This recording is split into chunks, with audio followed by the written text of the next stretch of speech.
Hi, everybody. This is Dannay. I'm coming back to you with another episode of What's Haute, and today I'm here with Bruce Samia. Um, Hey everybody. Bruce, can you introduce yourself? Tell them your name, your Uh, brand, my name everything. is Bruce Samia. My brand is Bruce Samia Silks, and I design and produce a line of limited edition, high quality silk scarves. Every scarf design, every design on all of my scarves, I create using my own photography, so I have no copyright issues. And every scarf is produced in units of 35. And once the scarf is sold out, the design is retired. So it's all limited edition. These are a silk cotton blend. All my scarves have hand rolled hems. And this is one size, which is a 26-inch square. Same fabric, silk cotton, in a 42-inch square. A standard scarf is 38 inches. I do them 42 so that the consumer has more fabric to work with. It can be used in various different ways. And the third scarf that I do is a heavier, dressier fabric that's silk twill. And these are double printed scarves, double sided. It's the same design on both sides with two different colors. Okay, Bruce, can you tell us a little bit about where you're from and kind of how you got into art and where you at today? I am originally from Boston.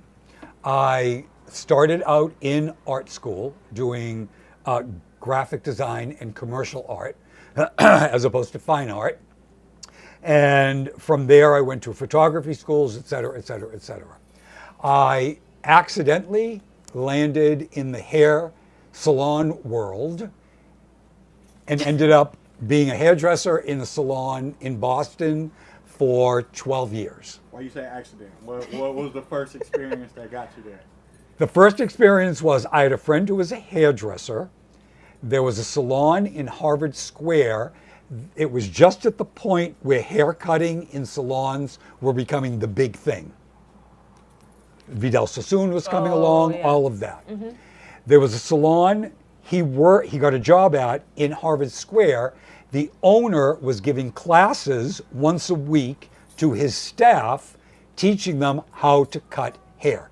He went to Sassoon training, came back. It was every Tuesday he would do this. So they would get a model. He would tell them what he wanted done. They would cut the hair. He would walk them through it. Okay. I was brought in as the photographer because we would want to go out and party afterwards. So my friend would say, come with me to the salon, take a few pictures so I can have pictures of it and then we can go out. I was like, yeah. Right. So I did for weeks and weeks. One day the owner sat this woman in a chair and walked over to me and took the camera out of my hand and put a scissor in my hand and said to me, cut her hair. And I said, I don't know how to cut hair. I've never cut hair in my life. He said, I just want a basic blunt bob. And I said, I've never cut hair in my life. He said, you've been here long enough. I'm watching you watch people. I know you can do it. Go ahead. So I was like, okay. Took it, remembered what I saw people doing. I cut it, and he looked at me and said, go to hairdressing school and I'll give you a job.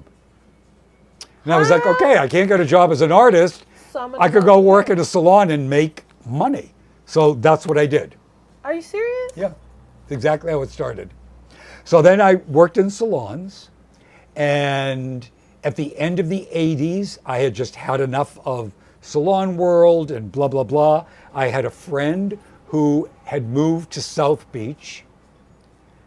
I called her and said, I'm going to come visit. I want to see what it's about.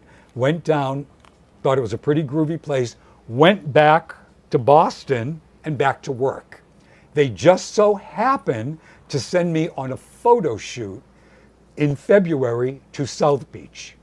We landed in South Beach at like 3 p.m. The photographer said, we're not even going to the hotel, we're going right to the beach. I want a sunset shot because the light's beautiful at that time of day. It's like, okay.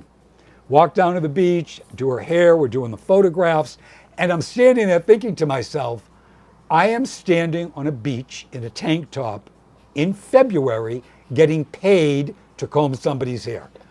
What's wrong with my life?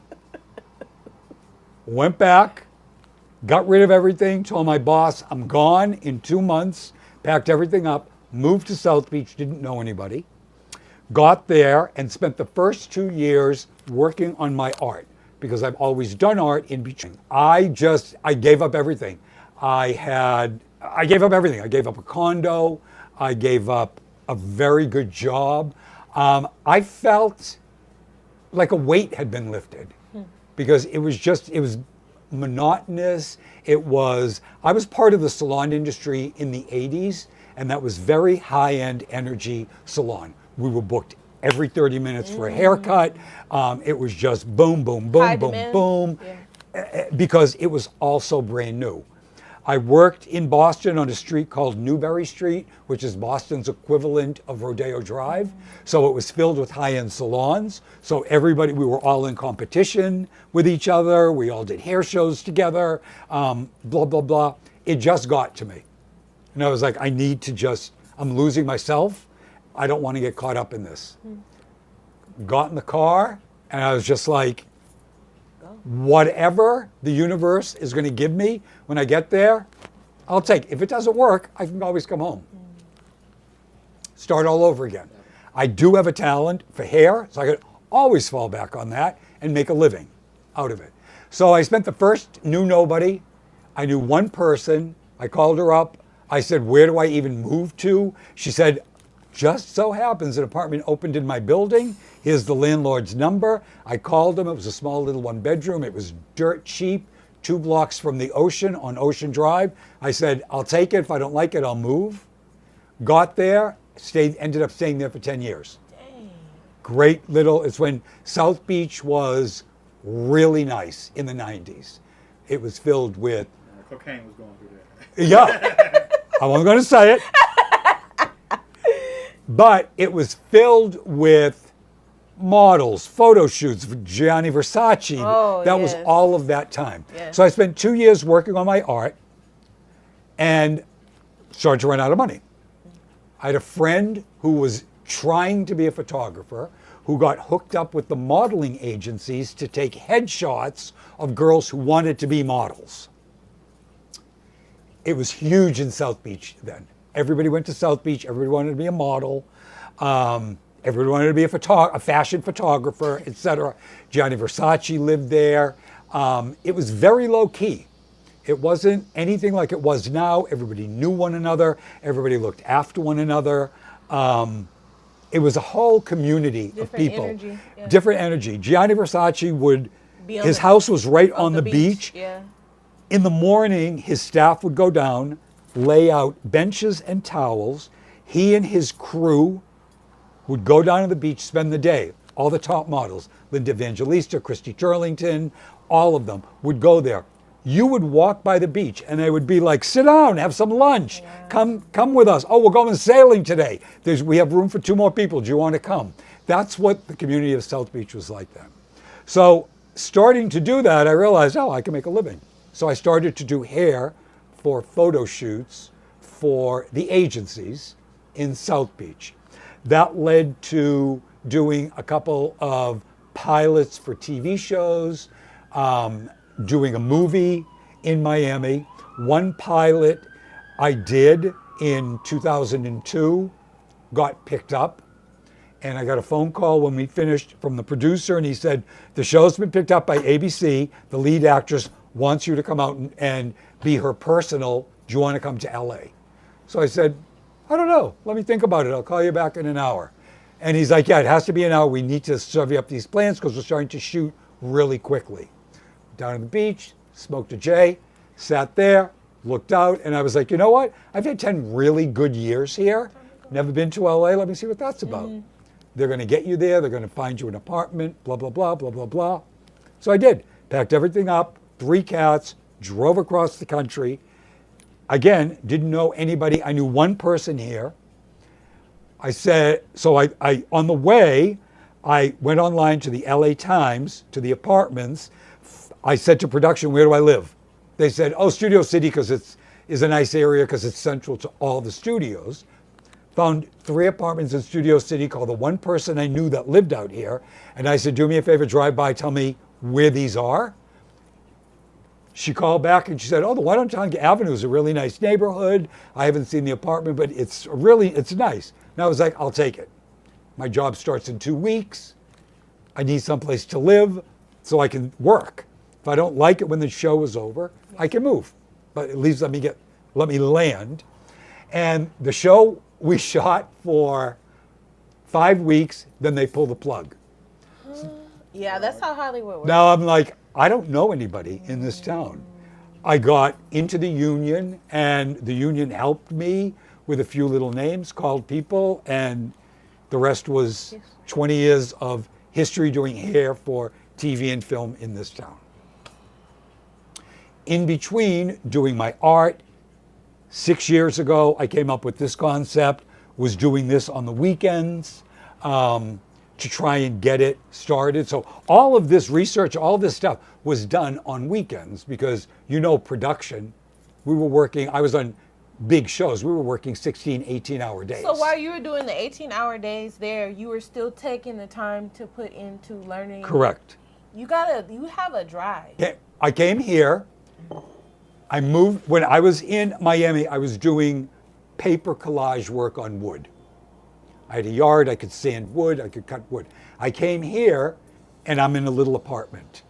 So I decided to do my paper collages as digital collages because I could do it on the computer, and I called the first series Art in Small Spaces because I have a small space and I could do it on a computer.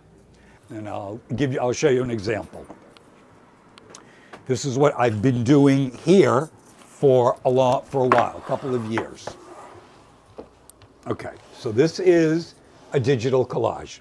All of the images on the collage I create using my own photography. So I can tell a story in the image. One night, I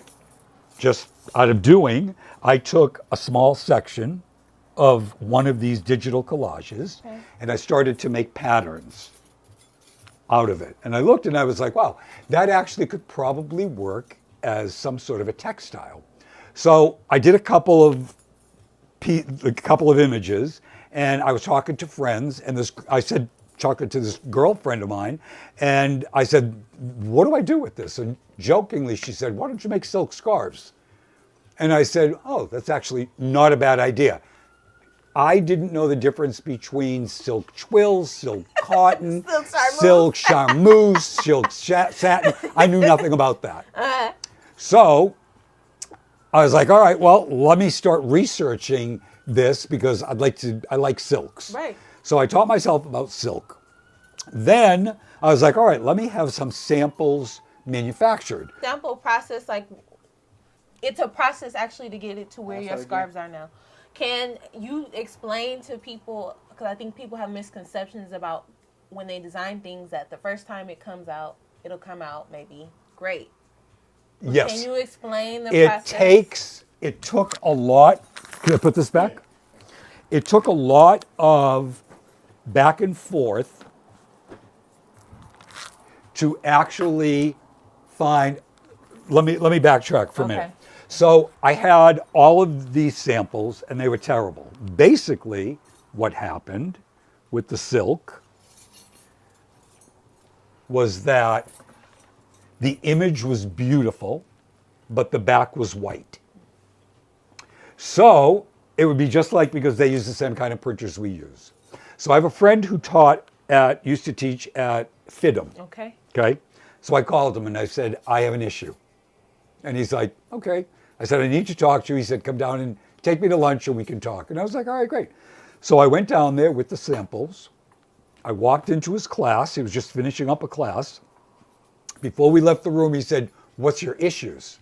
So I told him, I said, this, white on the backside. He looked at me and he said, I have one question for you, Bruce. Who invented silk? I said, the Chinese. He said, good, take me to lunch. So I'm like, well, what do I do? And he's like, research, dude. Now, that's your next step. That's what you have to do.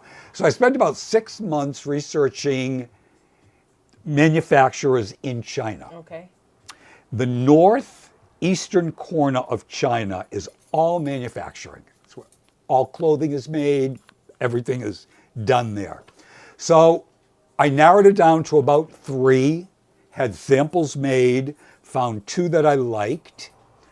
This one in particular, this manufacturer in particular, sorry that it's wrinkled, and had her do a sample. Wait, you went there? No. Okay. All this was done via email Okay. before Chat GPT, so I couldn't translate it to Chinese. So we had to speak like 3rd graders because she didn't understand me, I didn't understand her. So the sample process, every company requires a different type of file in order to print a textile. Yes. Some require RGB, Yes. some require CMYK. Yes. The majority require CMYK, certain pixels, et cetera, et cetera. So that was a huge learning curve for me to do it. Had samples made. I was like, all right, the printing process is beautiful, but my colors aren't doing what I need them to do. Right. Because as you can They're see, pop.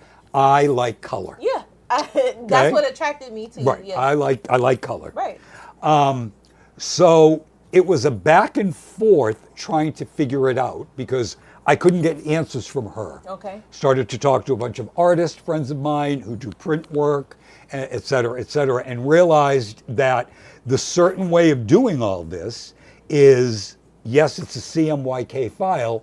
The saturation has to be pulled up. Certain colors don't print quite as well on fabrics. I went through probably 6 or 7 different types of silk to see what I liked, what I thought women would like. And I ended up with this silk cotton blend, which is 70% cotton, 30% silk, which gives it a very, very soft feel. Because a bandana this size, most women would wear around their neck. Yes. So it needs to be a very comfortable fabric. It needs to also be usable in the fact that a silk cotton can be hand washed. Okay.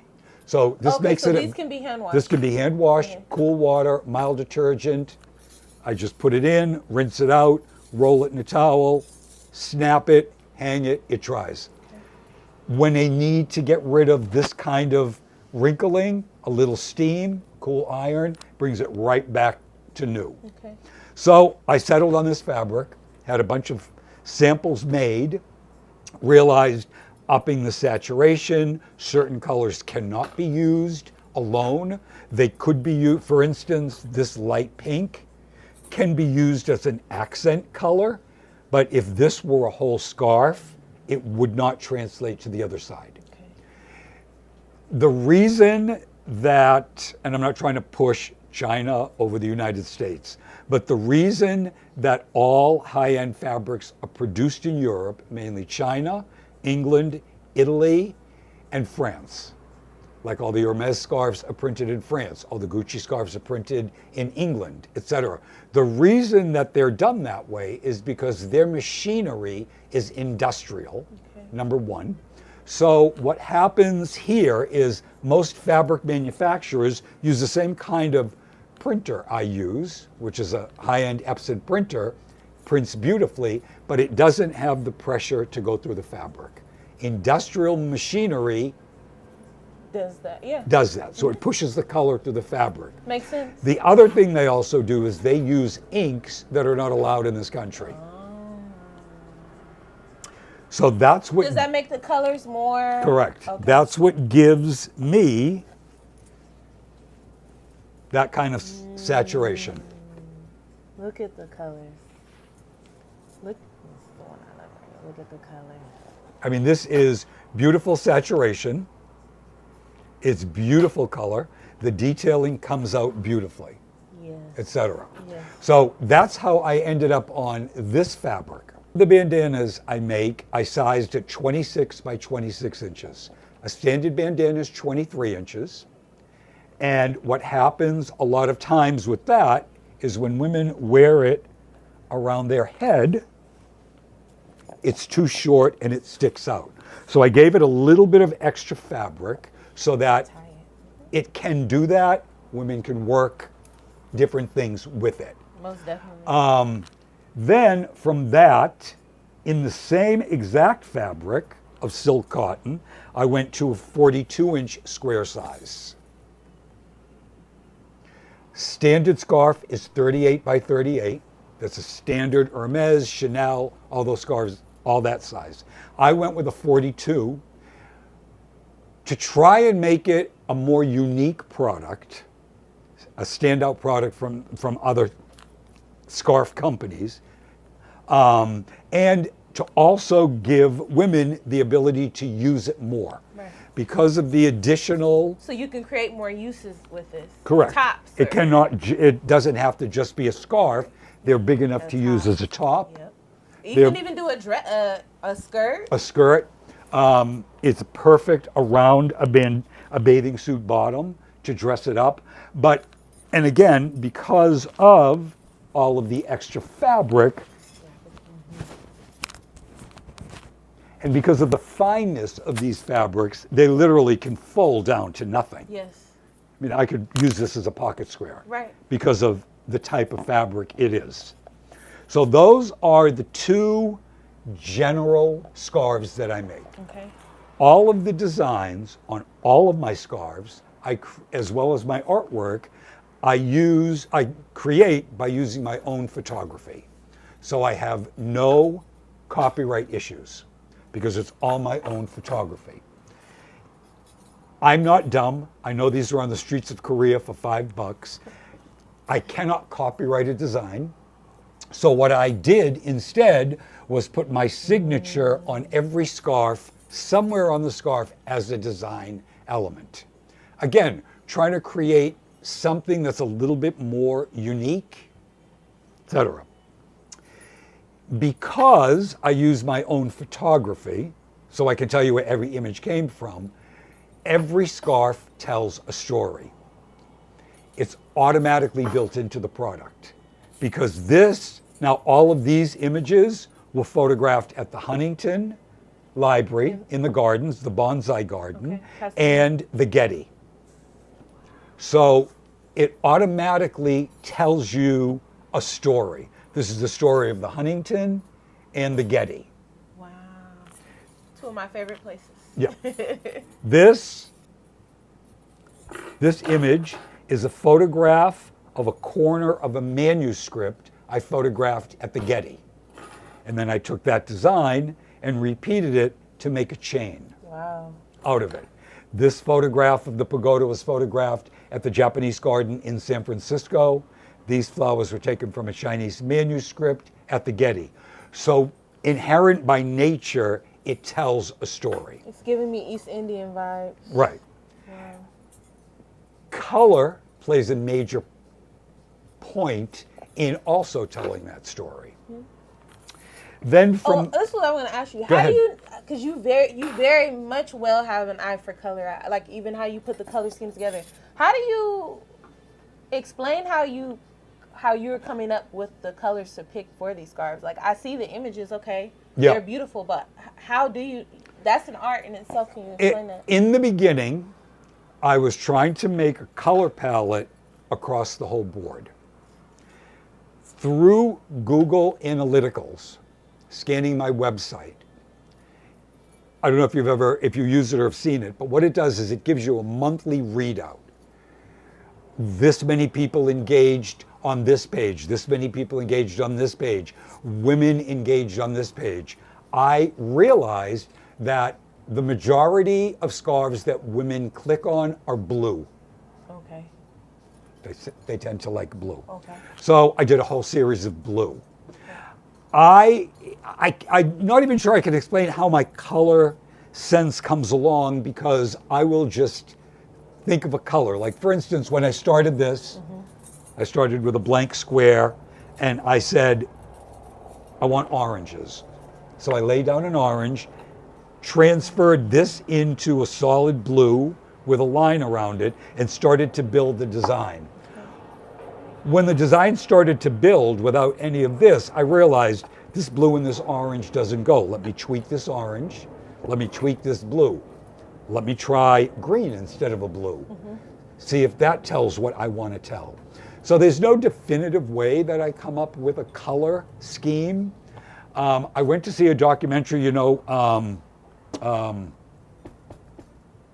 Pat, I'm having a senior moment, the designer from Sex and the City.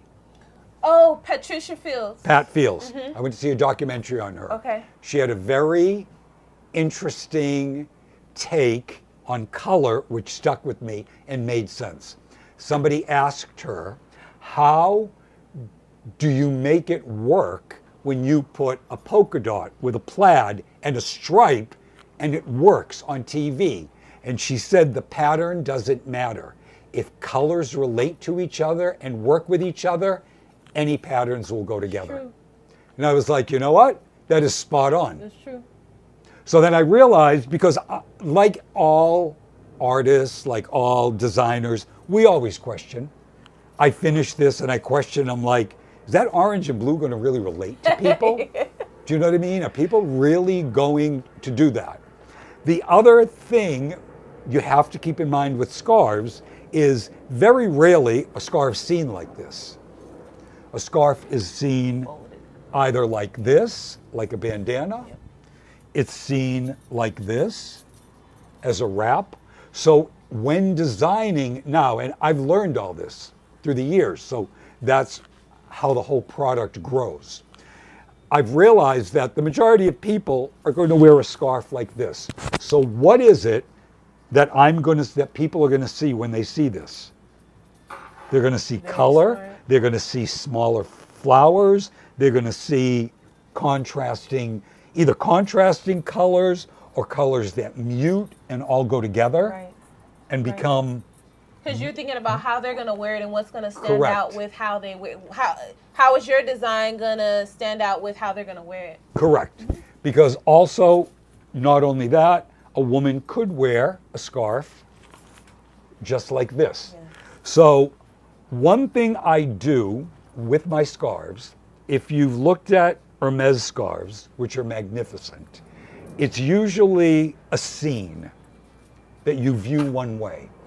I intentionally design all my scarves Very different. so no matter which direction you're looking at it or whichever direction you fold it, it's going to work for you. Makes sense.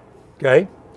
Now, most manufacturers, when you have scarves or clothing made, require 50 pieces minimum.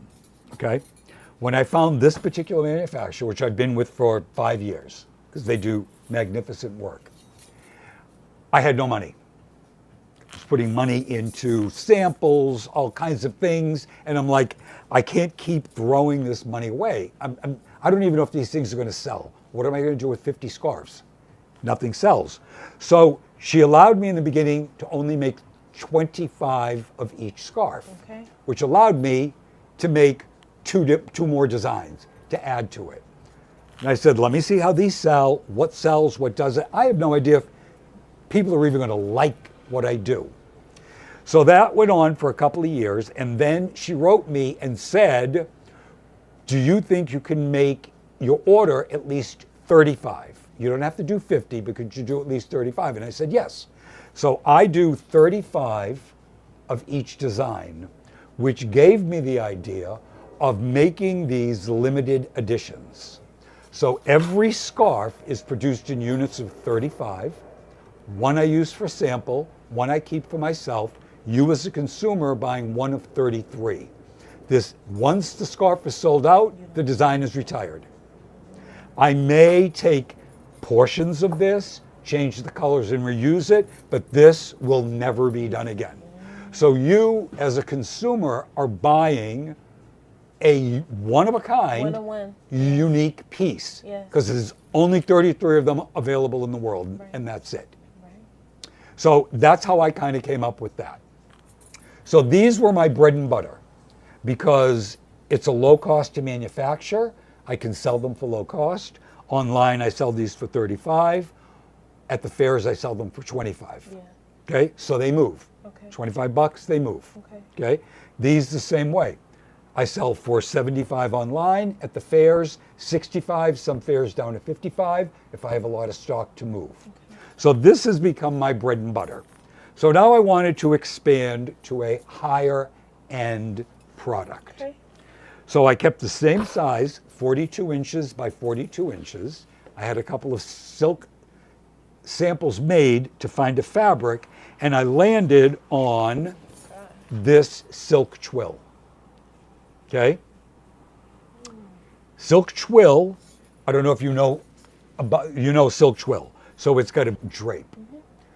Silk satin, a lot of scarves are made in silk satin like Hermes. I personally never liked it. I find them too slippery. They slip off the head. It's just too stiff of a fabric for me. The drape of this, the weight of it is magnificent. Right. So what this process is, this company, same company that prints these, a lot of companies are now doing this. They're one of the first in China to do it. It is the same design on both sides with two different colors. So you could wear it one way and then you could wear it another Correct. You're going out tonight way. and you have something that goes with gold.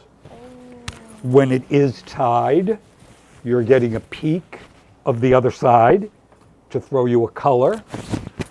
Can also, obviously, So two-way. which is a completely different scarf. So you're getting 2 in 1.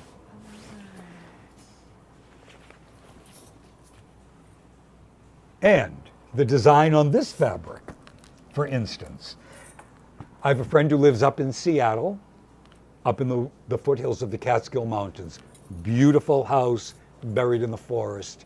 He has built a magnificent garden, and through the woods, because he's on conservation land, he built walking paths with little meditation areas, little area for sitting, an area for a hammock, etc., and planted wildflowers. So I spent a week up there 2 years ago, I'm going back in a month, and photographed all the wildflowers in the forest and created a wreath out of all those flowers. So you guys can see these are actual photos. These are photos It of looks flowers like art, that I manipulate. but it looks like paint, like Correct. So I will take, for example, a photograph of a flower. I will isolate it in Photoshop. I can now manipulate that to various colors, various textures, etc., etc. Some people might think it's cheating because I don't hand draw the flowers, but to me it is a unique approach to everyday life. of course. These are flowers you see everywhere. What can I do with this? Yeah. I can take a picture of it and frame it. I can use it in a fabric. Right. When they first introduced this double-sided printing, I did not realize they wanted the same image on both sides. So I came up with 2 different designs, which drove the printer in China insane. Doesn't speak a word of English, okay? He ends up writing me an email that I had no clue what he was talking about. Took about a week back and forth with the girl who's the rep to figure out, what is this guy talking about? I don't understand what he's talking about. So I finally realized that she meant same design, both sides, 2 different colors. Okay. So I said, okay. So I had 2 made initially. It's a heavier fabric, okay, with 2 designs on each side. The problem with that is I had to go to a heavier weight fabric. Okay, this is a 14 mm. These are 9 mm. Because the image bleeds through, Okay. which on some designs I don't mind. On this side I don't mind it because it ghosts the image. Okay. And to me it gives it a little bit of depth. Yeah. They went insane. Can't do it, can't do it, can't do it, can't do it. And I'm like, dude, you need to calm down. I know it's bleeding through. That's how so I now wanted I have to go on Google and find the Chinese word for bleed through to try and get through to him. The ChatGPT has saved me with these emails. I write an email, I translate it to Chinese, I send it to her. She sent me, about a month ago, she sent me an email. She's like, oh, you learned Chinese. I'm so happy. Well, it's ChatGPT. They're like, yeah, how about AI, girl? All of these images, if you've been to the Getty Villa, No, I have not had a chance Okay. to go there. Malibu, right? When you go to the Getty Villa, it's a reconstruction of a villa that got destroyed in Vesuvius. It overlooked The volcano? the volcano. It got destroyed. It was a huge villa of a very important royal. When Getty started to go to Europe to acquire all his art that you see at the Getty Museum, he ended up in Pompeii, saw the ruins of this villa called the Villa di Papyri, because it was filled with papyrus. Told the story of all of Vesuvius, all of Pompeii, all of what he did for work, etc., etc. His architect somehow managed to dig up the blueprints, and that's what's recreated at the Getty Villa. It's a spot-on recreation of that villa in Pompeii. Okay. On the walls were murals painted, and they recreated them at the villa. So these are photographs of the paintings on the wall at the Getty Villa, and then I just put it together to make this mosaic of all of this. Oh my God. The flowers on the reverse are these flowers are from the LA Arboretum. And these flowers are photographed from a Chinese manuscript at the Getty. You know, you go into the Getty room, they have the glass cases, the manuscripts are open. Well, I love how that's me with my camera like this, trying to explain to the security guard, I don't want to break in, I just need this picture. I love how you, because I'm a he doesn't get, like, I love museums, and Yeah. I only one I haven't got to go to is the Malibu one, because it's You hard have to to get. go. It's hard to. I'm trying to book, and it's like, Yeah. so it's hard to get in. Yeah, yeah. But I love how you using what's accessible to you to make it into art. Right. And that's what I've done with all of my digital collages. I wanted, first of all, to tell a story, because everything tells a story, the art, the scarves, etc. But I wanted to utilize things that are easily accessible to people and turn it into art. Again, with my digital collages, people are like, oh, you didn't draw that. It's like, that's not the point. I never meant to draw it. Right. The point is, more than one way to tell art. Yeah. there's more than one way to tell a story. This design here on the reverse is an enlarged version of men's fabrics. Do you know when a man buys a suit, the inside has a lining, and it's usually tiny little checks or tiny little flowers? That's what this is, except enlarged. So this is a play on men's fabrics. I love it. Here is another example, which is a really good example, I think, of the two Oh my of the two God. colors. Oh my God. For instance, this bird was photographed on a safari in Africa that my brother and his wife went on and sent me photographs. It's a duckbill. This image photographed at the Getty Villa. This image is from the Quran, and I have no idea what it says, so I blur it out because I have no idea really what it Yeah. says. I just love the visual of that Right. kind of thing, Writing. because what I do in my artwork is I do an automatic writing, which is what you see here.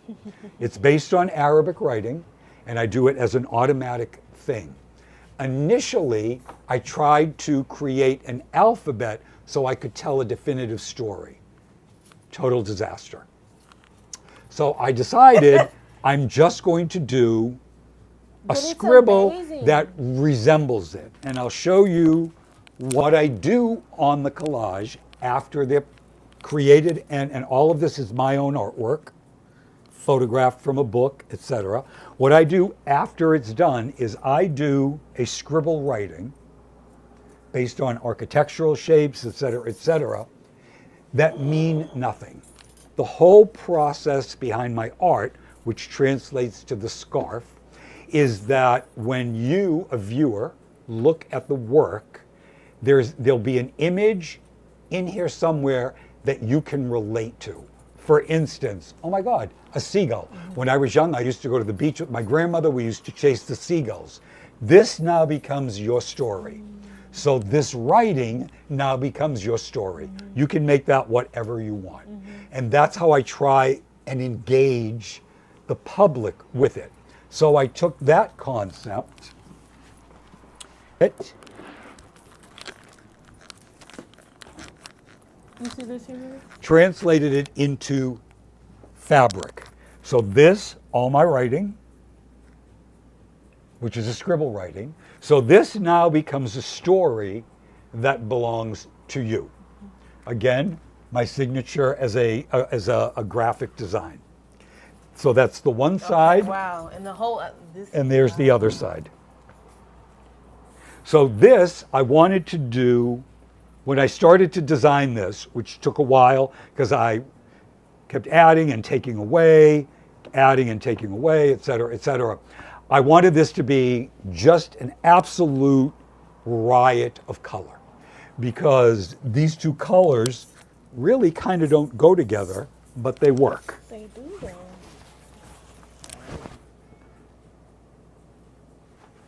Oh my God.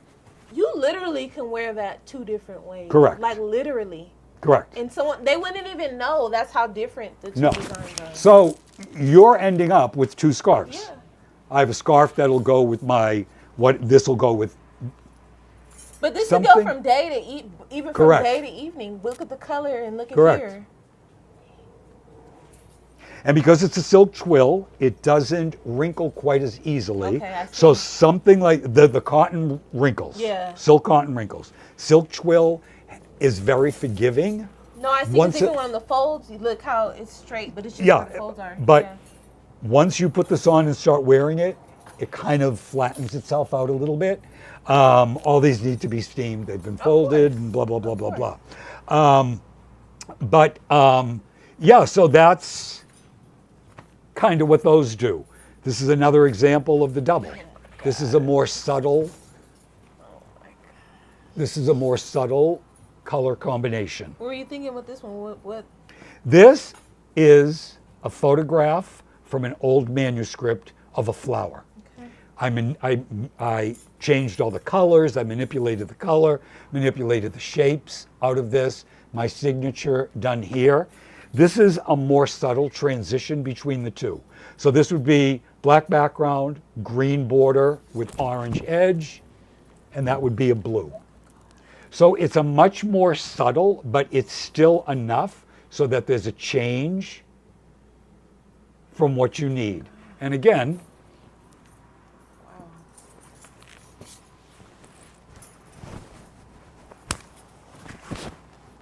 once they're tied, I have a riot of color. I have orange, I have blue, I have green. If I don't want to show the other side and just one side, boom. So I end up with, or you, the consumer, ends up with 2 scarves. What else? So this concept Very translated into tiles. I did tile backsplashes for a couple of projects on it using the same concept. And this is a glass tile that I designed and had manufactured, which became a backsplash in someone's kitchen. This is a photograph of a tree branch that I silhouetted and turned into this kind of a design, adding little flowers, etc. We tried it on ceramic. He happened to like the glass tiles, which are printed on the back, to become a backsplash. So it's the same concept as doing this, my own photography, doing it. That led to my latest projects. That led to my latest project, which is wallpaper. Okay. Yeah, I've seen. So you interior design, Bruce? No. Okay, you just. This is a wallpaper Okay.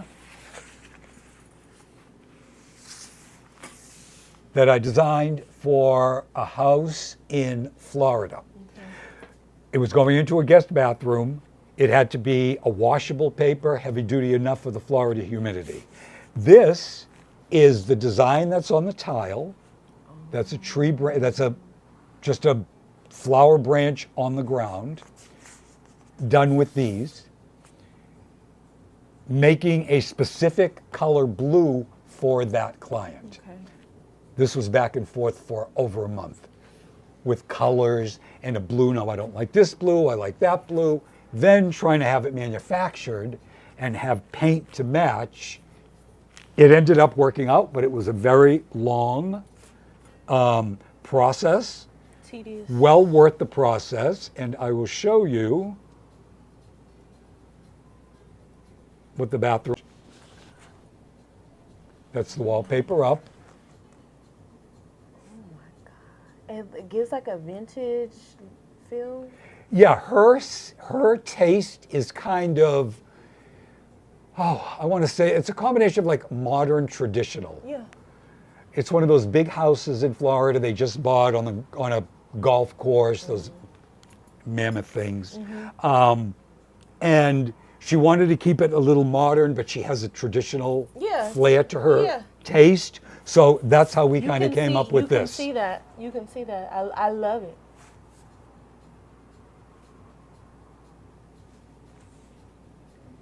So this is my latest venture that I'm doing, and I'll tell you the concept of it.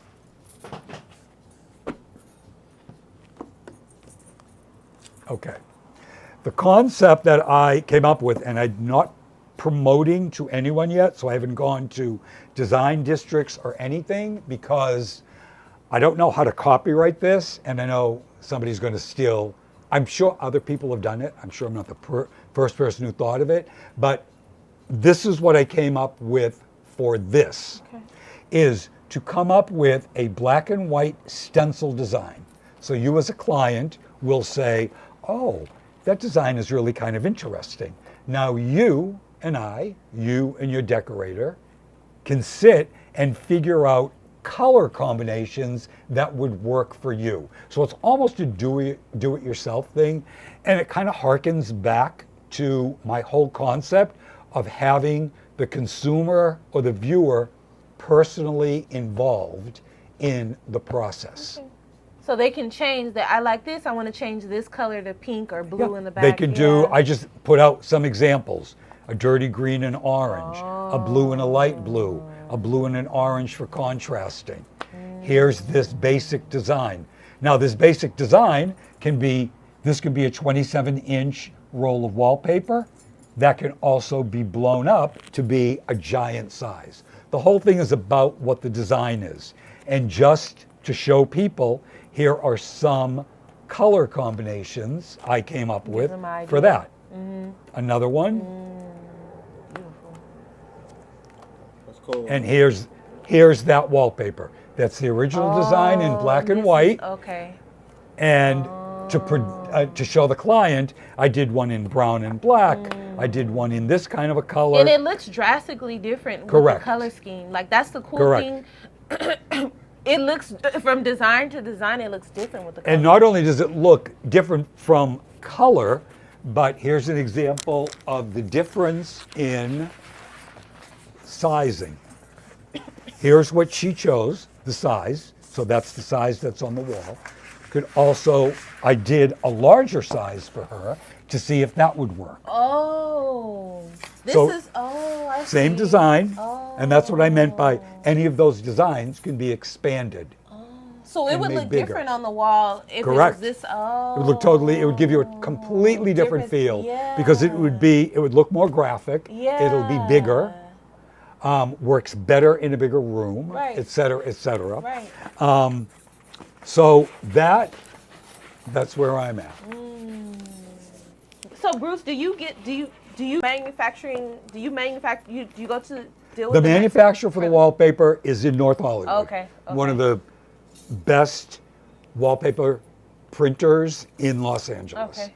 They do all the wallpaper for every show you watch on TV, every period movie you watch, and there's wallpaper. They do all of that. Okay. They print all that wallpaper. How much research did you have to do to find them?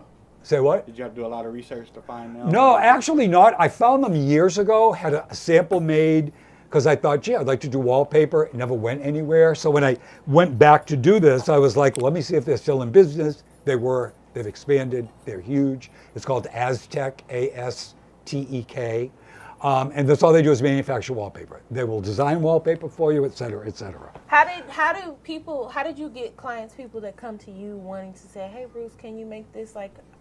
For the wallpaper? Yeah, like how... The wallpaper, that bathroom, I did on my own dime. Okay. Because I needed a physical location with the product up. I know. I had to Okay. do that before, yeah. To give So- some people an example. So, Yes. did all that, agreed on all that, had a lot of problems with them matching this blue. They finally matched it, the printer, the wallpaper printer did. Then I had this blue matched to a paint so they could paint the vanity in the bathroom. So it blended. What did you ask? I went off this. I went. No, I was way asking, off. how did you get into people coming to you? Oh, That's so what I wanna yes. know. Yeah. So this is now just in the birthing stage. It's past birthing. I'm trying to get it out there. So I did all of this on my own dime so I could have a physical place where the paper is to show people. From that, I just got another client in West Hollywood for a small little hallway. I showed her the finished room and she was like, oh my God, what is this? Blah, blah, blah, blah, blah, blah, blah, blah, blah. So I've come up with a pricing for it, which I'm still I'm giving a break to, because again, You're just starting out, yeah. I need to take a photograph of wallpaper in somebody's actual living space Yeah. to get this promoted out there. Right.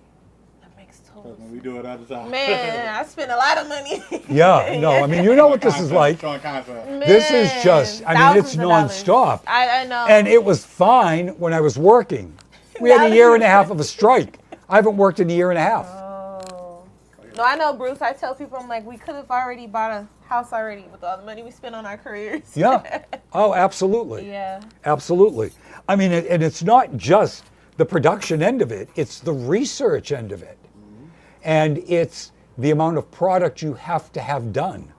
You know, like this could be made into fabric for the homes, but fabric manufacturers and fabric printers have minimums that I'm like, what am I going to do with 500 yards of a fabric Right. if it doesn't sell? Right. I mean, what am I going to do with Stuck it? yeah. It's I mean, almost you look around. Do I look like I have spare room? I have all of these plastic boxes are all the scarves for fairs. All the plastic boxes in the other room are overruns, are stock, etc. Here's my whole art working area. This is my printing department. This is my shipping department. This is my research department. I'm calling the manager on Yeah. you right now. The whole planning here. Right.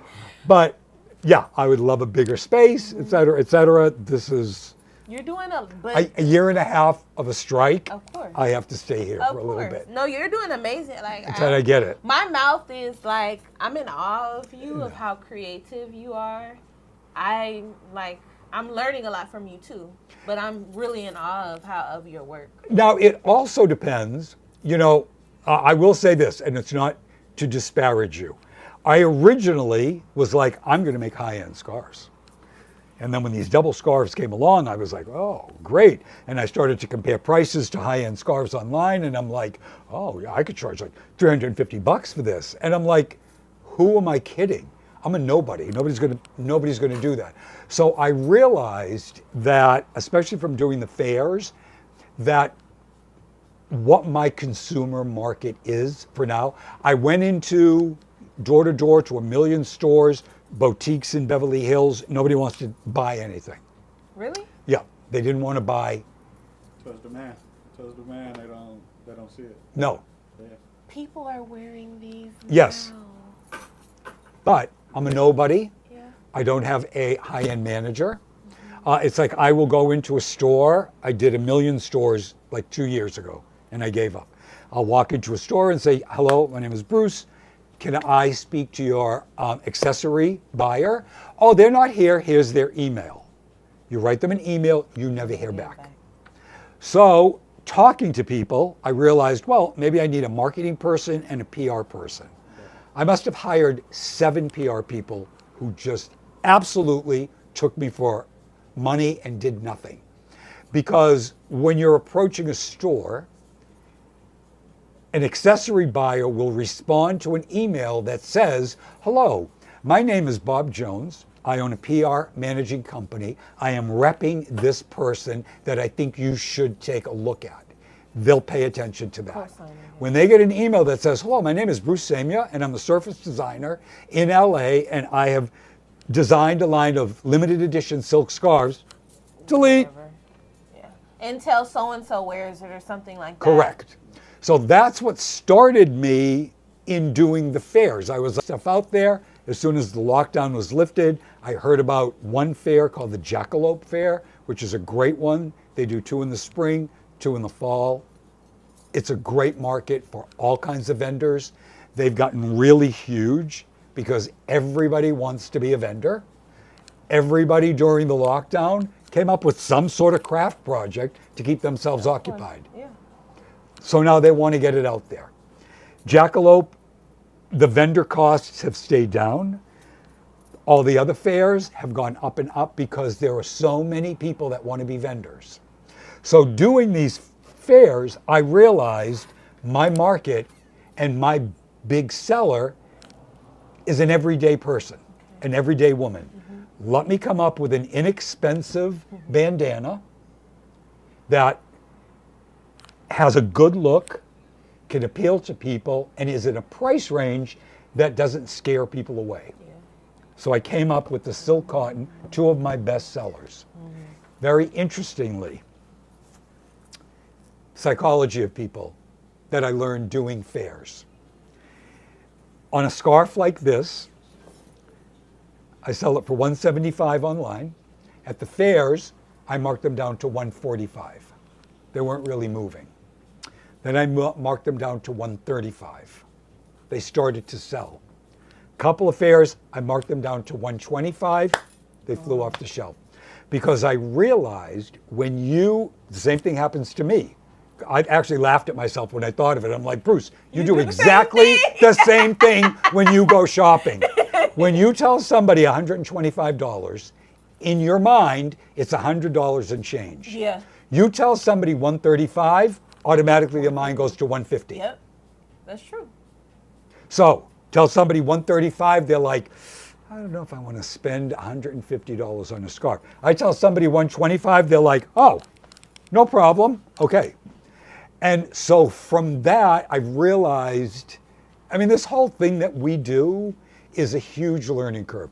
We're not big manufacturers. We're not Nepo babies. We don't come from a moneyed place. We're not married to producers in LA who says, here, honey, get off my back, take $100,000, make your pocketbooks. Say that. He has ins with everybody in LA. Before you know it, her pocketbooks are in on Rodeo Drive. You and I have to kill ourselves to get into it. Right. I have also learned on some of these businesses and fairs, because of the world we're living in now and how the world is expanding, I play up on my gay. I'm sorry. People respond. They respond. I was like, I've just never thought of it my whole life. I'm just like, Bruce, whatever. And then and I'm like, wait a minute. All of a sudden we're like in and we're like hip again. Okay, you know what? I'm going to play this kind of angle. Okay.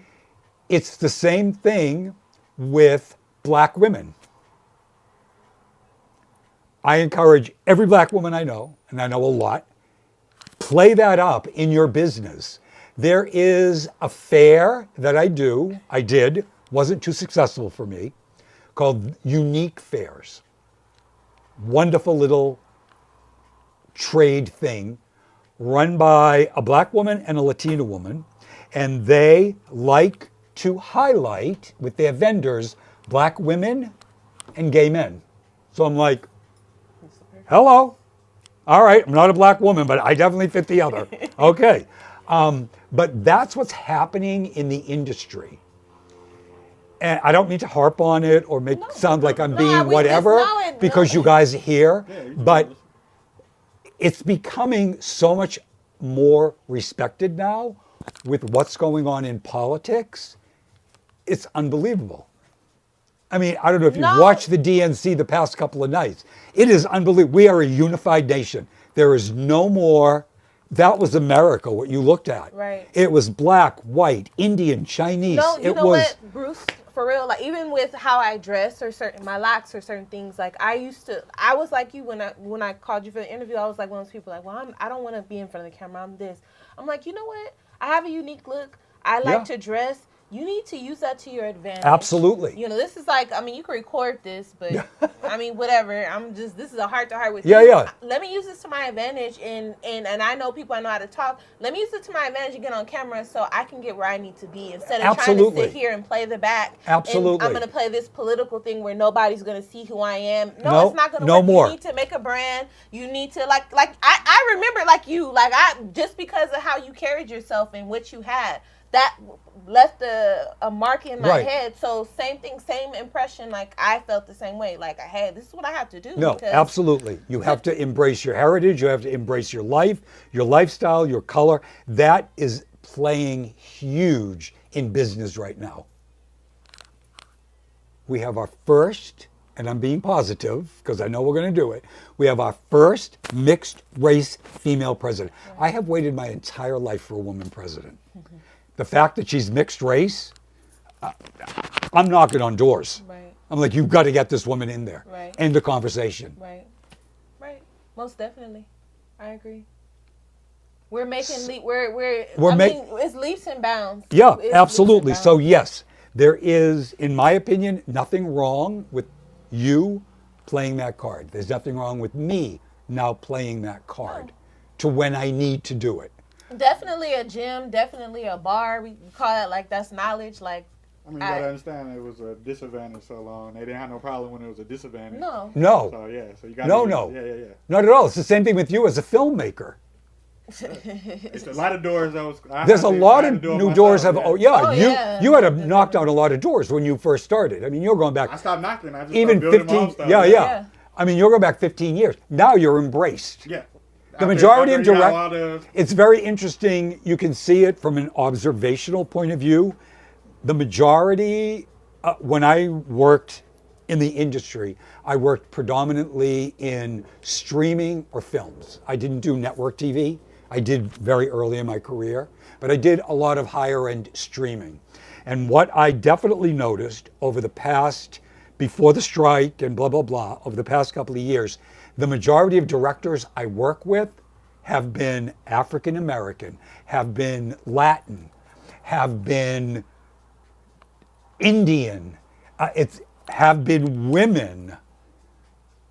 Actually, yeah, you know what? I never thought of it until you just said that. Photography probably is my first love. I mean, art is my first love, but I've always loved photography because, for the obvious reasons, I mean, it catches a specific moment in time.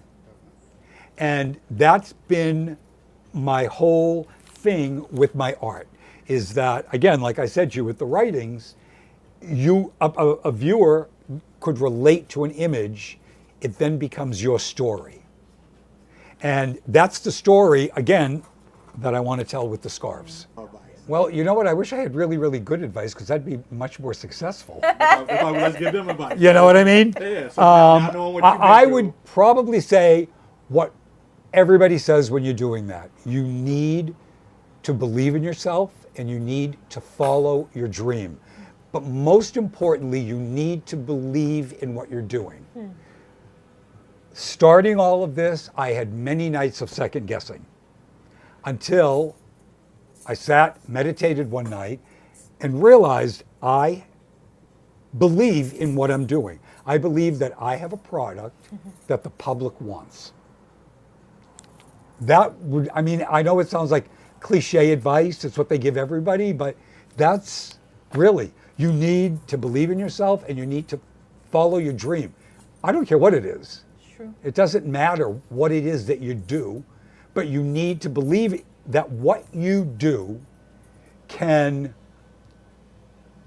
benefit your life by making you feel better about yourself and possibly benefit other people by giving them beauty, making a piece of clothing. Do you feel that way about at this point in your career, like with this, if you could just say, okay, whatever, you know, everything that you do with what you get paid for, what would make you happy? What makes you happy? And is doing your artwork what makes you happy? Yes. Doing my artwork what makes me happy. Because of my business as a hairdresser, salon, and TV, what also makes me happy is making other people happy. So I need, as a hairdresser, whether in a salon or on set, I need to make sure that person sitting in my chair, yes, looks good, but is happy when they get up. Are you excited about, like, because you're venturing into using that art to do tiles and wallpaper? Wallpaper I'm very excited about. How about just in the future, like imagine metaverse, you'll be able to design like whole houses and stuff. Right? I just need how to learn how to use it. I'm telling you, are you excited for that? The technology's Yes, coming, yes. I fought against all that technology mentally when it first came out because to me, and still, to me, a lot of it is taking the art form out of it. I also see the enormous benefits of what AI and the whole future holds. It's like anything that gets invented or comes out. People are going to use it for bad. People are going to use it for good. We all go on. Somebody about they were talking about that, and I'm like, when books came out, they were like, now we don't even think about that, right? Right. I'm like, imagine like now I can do art on my computer. And if y'all dug up Da Vinci right now and you show him that art, he'll pass out. Or he'll be like, how did you do that? How'd you do that? Yeah. And he's an artist, but it's just the technology. Yeah. Like we're going to evolve or get left behind very much society. Well, that's the thing. I mean, I fear, like, what was the big talking point with the writers for the strike? Oh, the AI. And with artists. I fear AI is going to push all that out of the way. Good creative writing, good creative making artwork. So I did fear about that. The more I see it, the less concerned I am about it, because it's a separate field. Right now, anybody can take AI and make a piece of art, and they're like, oh, look at me, I made art, blah, blah, blah. Yes, that will all dissipate. What will emerge will be the person who's still making art, and this person using AI to make something completely different that cannot be made by the human hand. True. Very true. So, because I'm addicted to YouTube videos, especially like Assassin's Creed, because the AI generated image, I don't play games, but the AI generated images are so fascinating to me. And I see the benefit of them. Nobody could draw like that. But somebody can draw like this, and this is still going to have a place. That's true. So, and it's about the story. That's the thing. Correct.